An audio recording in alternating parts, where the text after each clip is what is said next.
If you've been playing Jett and you're looking to master, then I got the video perfect for you because I'm going to be breaking down one Jett tip versus every single hero. Yep, that's right. And before we jump into it, do me a favor and smash that subscribe button. We're going to be pumping out tons of videos on this channel, so it's in your best interest to smash it right now. Anyways, without further ado, let's just jump right into it, shall we? So, before we jump into a tip for every single hero, let's give you a general tip about Jett. So, Jett is one of the best AWP wielders in the entire game because she has insane mobility for potential peek and dashes away, and she has an ultimate that's great for economy, so she can save money on certain rounds using her ultimate, and she could also use her ultimate to potentially clutch a round when things come close range, even if she has an AWP. Now, a neat tip that the developers have been using in the show match is as Jett, they will literally start somewhere on a high ground when they want to peek a corner. They will float down to barely peek that corner, land with their gun already scoped, and the second they touch the ground,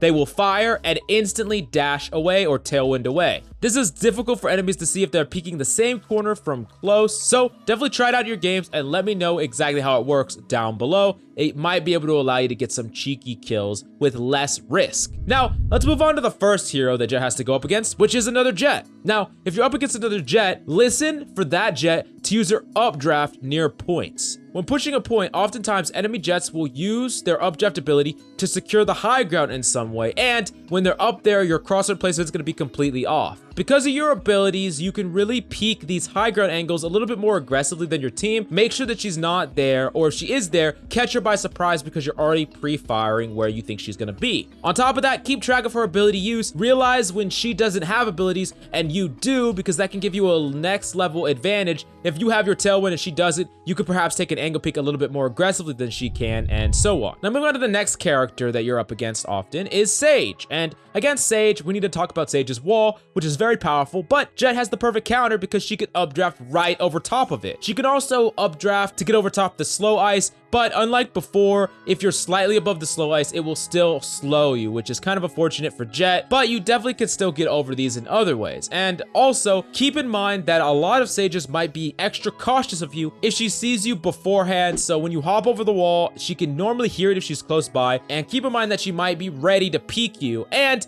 if you get a Sage with this once, you're probably not going to be able to get her again throughout the course of a round because she's going to be expecting you to just updraft over her wall over and over again. So really keep that in mind. And moving on to the next character on our list, we have Cypher. And if you're up against the Cypher, there's always that sweet spot trap that they put where it's too high to where you can't jump over it, and it's too low actually for you to crouch under it. It's like in that perfect middle of the ground where a normal character can't really get over it without triggering it. And as you know, triggering it gives him advantage because it tells him information. At the very least, even if you're not trapped by it, if you destroy it or you trigger it, he will know where you came from and where you're coming from. But if you use your updraft to get up and over it, you could potentially take a long flank around onto the Cypher, and he will not expect you to be there unless he was close enough to hear you. So that could be a way to keep his trap bar intact and flank him essentially from an angle that he doesn't expect. Keep in mind that you should really relay to your teammates if there's a trap wire there that you purposely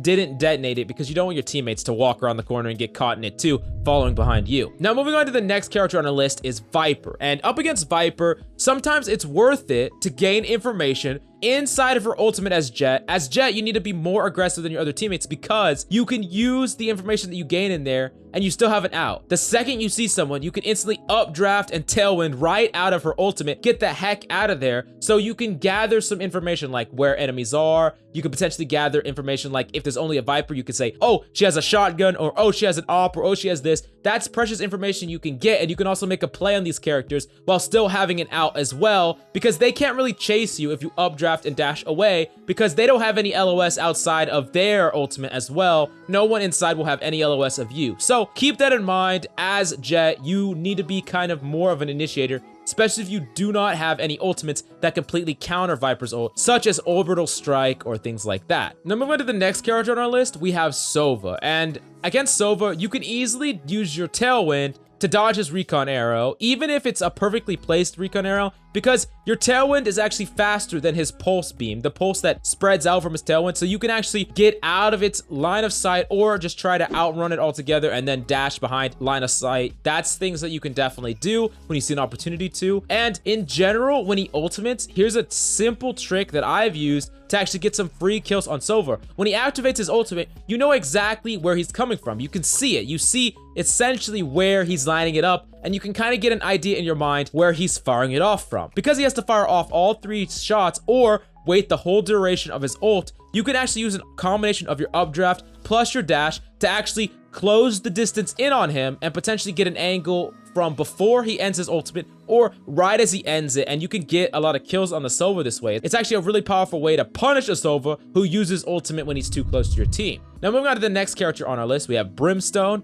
and what you want to be doing as Jett against Brimstone is just using her updraft to gain information. You can gain information about potential pushes or lack of pushes when the Brimstone uses Cloud Smoke, because a common tactic will be a Brimstone will smoke off multiple sight lines, and then you'll be like, oh, he's pushing A, but in actuality, it was a bait. But what Jett can do is she can updraft over the smoke, get a quick peek at the enemy, see, hey, they're not even pushing this side. This is probably a bait. They're just using it to push the other side. That's something that you can relay to your teammates without having to risk pushing through the smoke aggressively. And then before we move on, of course, with Brimstone, his Molly and his Orbital Strike are fairly easy to dodge as long as you have your tailwind and Molly specifically your updraft. But keep in mind that if you are in a clutch scenario and you're up against a Brimstone and you know he has his ultimate because you saw it before the round started, keep in mind that you might want to save your tailwind if at all possible, and that you're specifically vulnerable if you don't have it up against his Orbital Strike.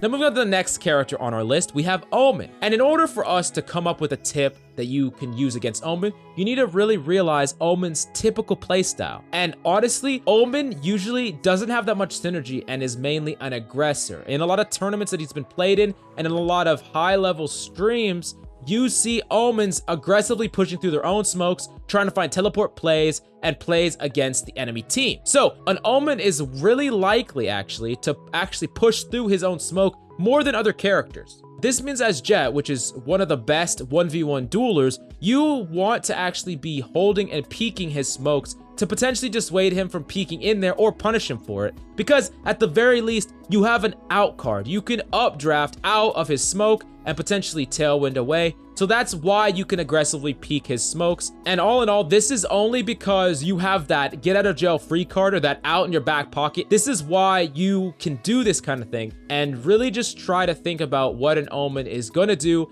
Try to get a read on his habits and things like that, and you could definitely shut down some insane aggressive plays, especially when he sets up things like throwing out an orb, a shadow orb, and then teleporting inside of it. You could potentially camp for these kind of things without fear. Now, moving on to the next character on our list, we have Raze. And Raze has a lot of really powerful abilities. Her Roomba drone and her paint shells and her ultimate rocket launcher, but you could dodge nearly all of them with updraft or some combination of updraft and tailwind. I would suggest trying to just use your abilities just to avoid any damage. It's normally worth it as long as you can save yourself from taking damage. It's worth it to invest in abilities just to dodge those things. And then on top of that, her ultimate in particular is one that I would suggest using multiple abilities to dodge. Well, you could definitely just updraft away from the little Roomba drone or some paint shells, try to get away from those things. Against the ultimate, I would try to updraft and get as far away as possible, so I do a combination of updraft plus tailwind. Now, in a pinch, if you're stack pushing, which you shouldn't do up against a Raze that has ultimate, but if for some reason you and your team wanted to, and you see that there's 3 or 4 of you stacked up, and you see that the Raze, or you hear that the Raze is using her ultimate, a tactic that you can actually do is to dash at her, tailwind at her, and more often than not, this is going to get you killed, but it could get you to trade with the Raze. And if the Raze chooses to try to kill your teammates instead of you, you could then punish the Raze and kill the Raze, because your delay between you whipping out your gun is going to be less than her delay because she fired the rocket launcher. So that's some way that you can actually try to force a trade or punish the Raze after she got some kills with the rocket launcher. Either way, that's a really niche scenario, but realize that it's something that can happen. Now moving on to the next character on our list, it's Phoenix, and up against Phoenix as Jett, his ultimate is a liability in the same way that Sova's ultimate can be a liability. Sometimes it's best to try to use her mobility to get a sightline on where the Phoenix's run it back started. Now, you can do this in several ways. You could do this by just simply predicting where he routed from, or by trying to hide and potentially just ignore the Phoenix running back and try to push it all together, or try to kill the Phoenix running back or wait for it to dissolve, and in that second you push potentially where you think the Phoenix's running back came from. So there's a lot of different ways for you to potentially punish this, but keep in mind that when the Phoenix comes back from his running back, there's a pretty large and noticeable delay between the time he comes back and the time he can fire, and if you get in position using your mobility to get in a position on the Phoenix, you could punish him before he has a chance to actually shoot you. Now, moving on to the last and final character, but certainly not least, we gotta talk about Breach.